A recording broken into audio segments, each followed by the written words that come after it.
What is the worst deck to ever win a Magic the Gathering Pro Tour? For most, the answer is seemingly a unanimous one. The early days of Magic, understandably, were very different to what we have now.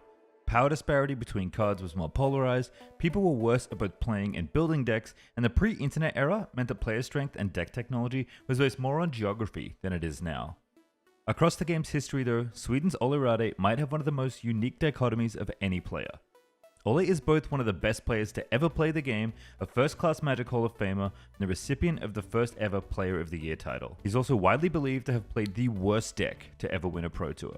It's just a mess of a deck. Just about everywhere I looked, the same idea kept reverberating. This deck is awful. Compared to the streamlined beasts of modern competitive Magic, or even the leaps and bounds Magic theory would make just in the following decade, this deck looks questionable at best. On the surface, it reads almost like your first kitchen table deck, full of one-offs and seemingly random numbers, rather than the streamlined 4s and 1s that came to represent good competitive deck design. It's almost like this young Swede just showed up to the Pro Tour, decided to play whatever cards were lying around in his backpack, and just see what happened. Well, if that was actually the story, that's one lucky backpack, because this then 17-year-old kid from Europe finds himself in the finals of the third ever Pro Tour against American Sean Fleischman, piloting the event's signature control deck. More than 4,000 miles away from home, Olle's absolute pile of Magic cards is somehow going to prevail over the tournament's dominant strategy. In the context of contemporary Magic, I think it's fair to call this deck bad, maybe even the worst to ever do it.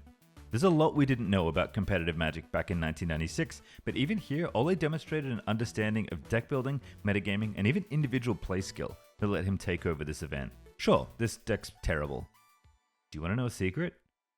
Every deck at this event is terrible. Olle just knew how to exploit that fact better than anyone else.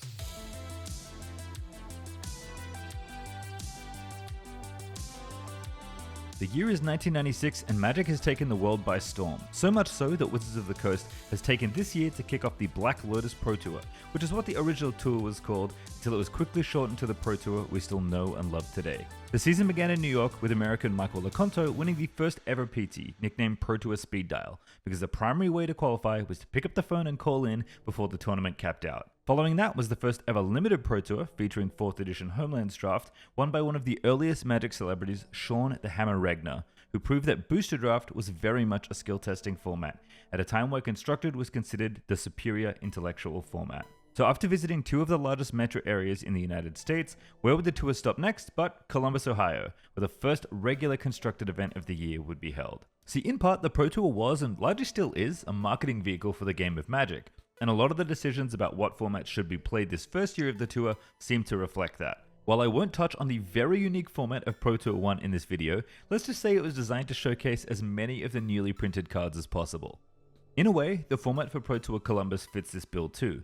Instead of the more established Constructed formats we'd see at Worlds this same year, like Standard or even Type 1.5, Columbus hosted the format that's likely going to show up in a lot of my videos. That's right, Block Constructed is back, baby. And this format is a doozy. Think about the powerful blocks of Magic's past. About how Block Constructed almost always only features 2 of the 3 sets from the old block model, and how it being a small card format can create a ton of metagame warping, intriguing, and downright bad card choices. Well, the most current block in 1996 is none other than Ice Age block, so the format is the very bizarre Ice Age Alliances Constructed.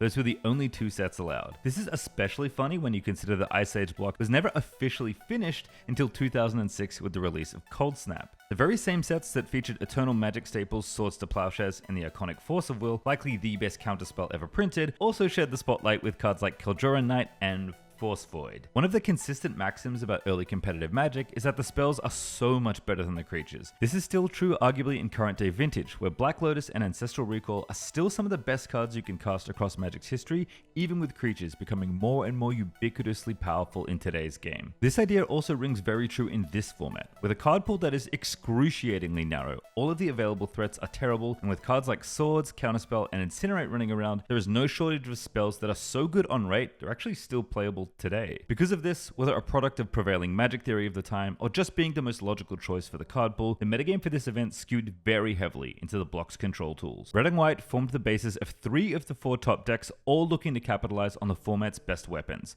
Swords to Plowshares, Incinerate, and Pyroclasm, all spells that could efficiently handle creatures. At the top end, these decks could reset with Yokel Horps if needed, which despite being supremely expensive was the best Wrath effect available in the format, and the white provided two clunky but critical creatures for these decks to close games out with, Linking Spirit and Ivory Gargoyle. More on these later, but it's safe to say that as far as control finishes go, these are a far cry from the powerful Serra Angel that often led control decks of the era to victory. Most critically though, these white-based control decks got to wield two of the format's best lands to create a level of inevitability that no other deck could match, Thawing Glaciers and Kel'Joran Outpost. As the name implied, Glaciers was a very slow card, but consistently hitting your land drops, fixing your colors, and incrementally building you an advantage over the course of a very long game were all reasons to sleeve this up. It's worth noting that Thawing Glaciers is pretty famous for a piece of power level errata that meant you could activate it once on your opponent's end step and again on your turn after you untap before it would return to your hand. However, this piece of power level errata wasn't introduced until 1999, so this top 4 is playing the originally printed fair version of this card. In any case, this isn't a particularly exciting Magic card, but if you were looking to get an edge in the control mirror and grind games to a halt, this is exactly what you wanted. Kel'Joran Outpost, on the other hand, was a genuinely good engine, continually cranking out 1/1s turn after turn and building a board state that couldn't be counterspelled that would eventually overwhelm just about any opponent over a long enough game. Outpost has been power crept out a little since 1996, but this card would probably still hold up in certain spots even today. Both of these cards came with pretty big downsides though. Glaciers entered tapped and continually returned itself to your hand, but was vulnerable before you untapped it. Outpost needed you to sacrifice a plains in order to keep it around, but this setback was seen as a worthwhile investment in order to secure the long game. Both of these factors meant land destruction was a very desirable bit of board interaction, and weirdly, this block was flush with these effects. Stone Rain, Icequake, Theracast, and Pillage were among the many effects of this kind, and basically all the decks were packing some of these to deal with these slow but powerful lands. In the control mirror, these were necessary tools to have, but ones that led to you being able to out-attrition your opponent in the long game. Olle knew this too, packing Pillage as a way to not get buried by these powerful lands. This had the added benefit of sometimes wrecking an opponent's mana as they were put under pressure by his creatures. And these creatures are something else. Probably the biggest contributor to why this deck is so infamous. Like I said, Ice Age block was not kind to its creatures, and in a sea of control players running 2 to 6 threats in their decks, Olle was packing 20 plus monsters in true aggro fashion, and some of these are a sight to behold. A 1/3 that dealt damage to you, a 4-mana 6/1, and a literal 3-mana 0/4 were among the stars of Olle's aggressive red-green deck. Most famously though were the 2 different spiders that this deck contained. A full 8 copies of 2 different 3-mana 2/3s, one of which could at least block flyers. Believe it or not, these were the centerpiece of Olle's deck. The backbone of his entire strategy hinged on this base of 2/3s. These cards are awful, so how is this possible? Well, Olle realized that while the creatures in the block, apart from maybe Fiendhorned Elves, which he's smart enough to know to run the full 4 copies of, are very bad, being the aggressive deck in an ocean of slow control decks not only fit his playstyle, but was an unbelievably good metagame call. And these bad creatures are bad. Really bad. But they're crafted in a way to dodge as many of the common control tools as possible. With no 4-mana Wrath to worry about and Pyroclasm being the primary sweeper, almost all of Olle's creatures having 3 or more toughness is actually a stroke of deck building genius. The spiders are goofy, but they are bulky threats against both the common removal and the other creatures he expects to face off against. Even the absolutely awful Storm Shaman seems kinda justified when it dodges everything from the Clasm to Incinerate, can help get points in against all but Swords to Plowshares. Swords, by the way, is a problem, and was probably the driving force behind the meta being so control heavy. I mean, how can you expect to play creatures when a spell as efficient as Swords exists? Swords is still the best removal spell that's ever been printed, and that is as true in 1996 as it is now. This fact is where Olle's other non-elf, non-spider 4-of actually seems as incredible as it is laughable. These days, a 4-mana 6/1 with Shroud would see basically 0 play in the overwhelming majority of formats, but Deadly Insect turned out to be immune to just about everything Olle needed it to be. Apart from Pyroclasm, which most of his deck effectively dodged, Deadly Insect was practically impossible to remove outside of combat, and these control decks have no interest in blocking outside of the soldiers chilling in a Kel'Joran Outpost. So yeah, the rate, stats, looks, and honestly most things about Deadly Insect do not look good, even by mid-90s standards, but as a metagame choice, it was an inspired one. Olle not only built his creatures to be resilient to the format's known answers, he crafted his entire strategy to blitz through the expected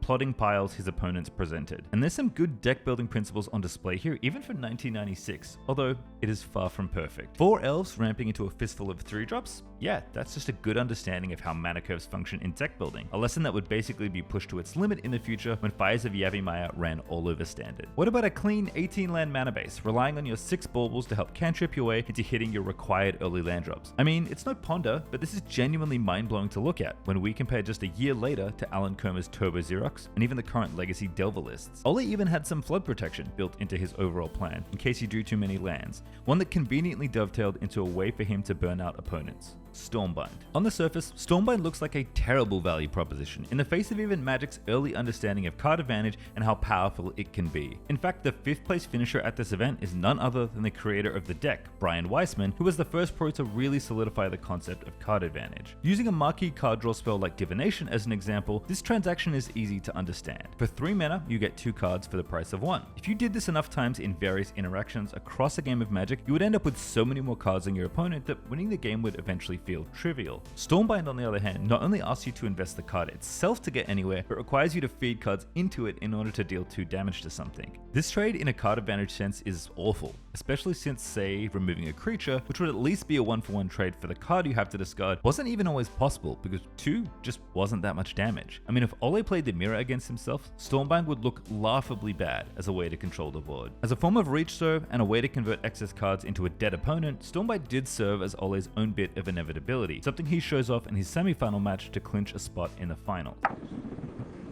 Is that right?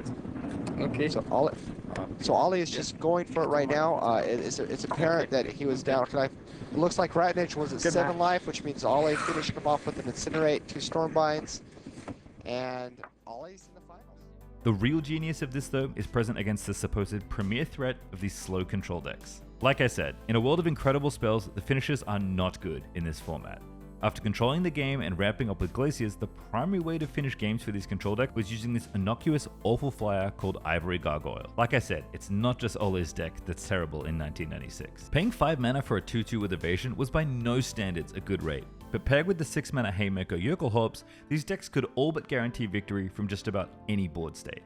This was the combo that these decks were built on. The idea that a creature that could survive this extraordinarily powerful sweeper and leave you as the only person with a threat on the table is actually a reasonable game plan. It just took too long to execute against Olle's deck. Olle could attack their powerful lands, go under their counter magic with the elves, and dodge just about every removal spell these decks could deploy, and at the end of the day, they could do nothing about it. Olle's deck was too fast, too thoughtfully crafted, and piloted well by a young player who is seemingly destined for greatness. Even technically, Olle was way ahead of his time for the first year of the Pro Tour. One of my favorite moments in the final being where he navigates Sean's removal by demonstrating one of the earliest instances of the classic, reading the card explains the card. Okay, Fleshman's at 13, Rade is at 6, so they're going to have the Paraplasm.